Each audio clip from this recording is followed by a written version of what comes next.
Je vais maintenant procéder, si vous le souhaitez, à une rapide synthèse de ce rapport et de ses principales recommandations. Le scrutin du 24 février s'est déroulé dans le calme et de manière globalement transparente. Il s'est caractérisé par une forte participation des électeurs. Le vote a été évalué positivement par les observateurs. Les procédures ont été généralement respectées dans les bureaux de vote observés et la compilation des résultats a été effectuée de manière efficace.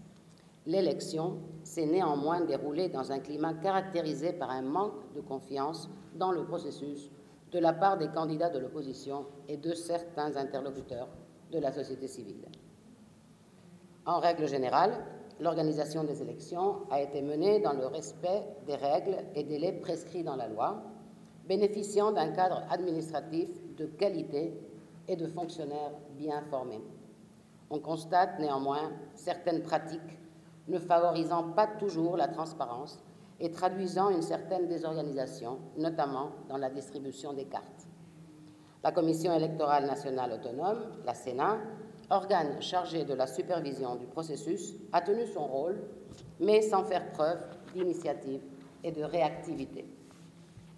Bénéficiant de la confiance de la plupart des acteurs politiques, la Cour d'appel de Dakar, en charge entre autres de la compilation des résultats, a su faire preuve d'efficacité dans un climat tendu. Depuis 2016, la combinaison d'une refonte des listes électorales, de révision de celles-ci et de distribution des cartes CEDEAO pouvant servir de carte d'électeur a créé une situation qui n'est ni aisée pour l'administration, ni claire pour l'électeur.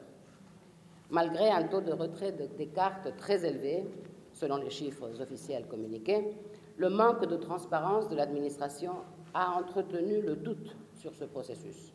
Les mesures prises pour accélérer la distribution des cartes ont nui à la traçabilité des opérations.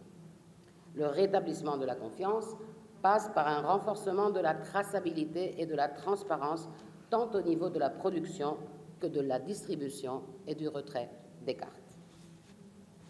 L'introduction en mai 2018 d'un nouveau système de parrainage citoyen a suscité une vive polémique. Ce fut également le cas pour sa mise en application. Un tel dispositif se doit bénéficier de la confiance de tous les acteurs pour s'appliquer dans de bonnes conditions. Cela n'a pas été le cas. C'est dans un climat de défiance qu'il a été mis en œuvre.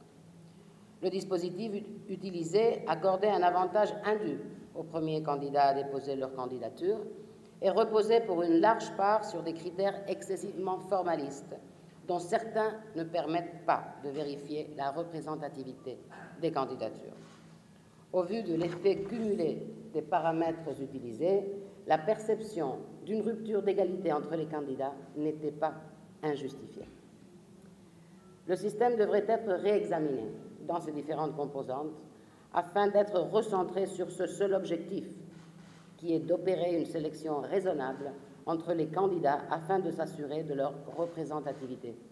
Les candidats ne peuvent être écartés sur base de critères aléatoires. La réforme de mai 2018 a également introduit le parrainage citoyen pour les élections locales, niveau auquel il induit un risque de porter atteinte à la confidentialité du choix de l'électeur. L'examen des parrainages au niveau local pose également des problèmes pratiques importants, notamment en raison des délais d'examen excessivement courts.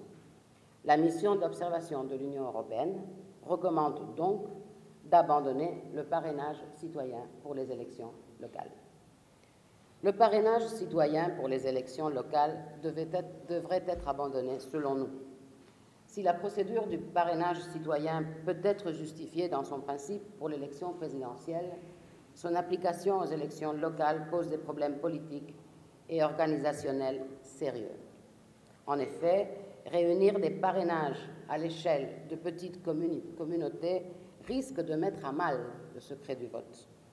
Les doubles parrainages étant interdits, tout parrainage est nécessairement interprété comme une intention de vote. De plus, à une échelle aussi réduite, cela pourrait avoir un effet dissuasif sur les électeurs souhaitant parrainer un candidat de l'opposition. Pour toutes ces raisons, nous recommandons l'abandon du dispositif actuel de parrainage pour les élections locales. Pour les autres élections, il est recommandé de mener une réflexion d'ensemble sur les dispositifs de ce parrainage citoyen. Malgré la ratification des principaux instruments internationaux en matière de droits des femmes et des avancées dans la représentation politique, notamment à l'Assemblée nationale, les femmes peinent à obtenir leur place dans la vie publique, comme l'illustre l'absence de candidates à l'élection présidentielle. Leur présence est très faible, que ce soit au sein de l'administration électorale, des commissions électorales et des organes dirigeants des partis, où elles sont en outre principalement nommées à des postes subalternes. La démocratie ne sera solide que quand la participation des femmes sera équilibrée.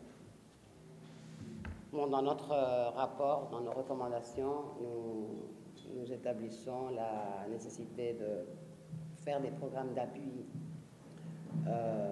aux femmes candidates, par exemple. Mais vous savez bien que c'est le dur, long et pénible chemin des femmes à la représentation politique. C'est la même chose dans presque tous les pays du monde. Mais on a aussi pu rencontrer les organisations de femmes de ce pays, les femmes politiques, et elles connaissent très bien, elles ont tout un programme de travail pour essayer d'avancer dans ce chemin de la représentation politique pour les femmes. C'est très important, nous jugeons que c'est très important pour la démocratie et aussi pour la démocratie sénégalaise.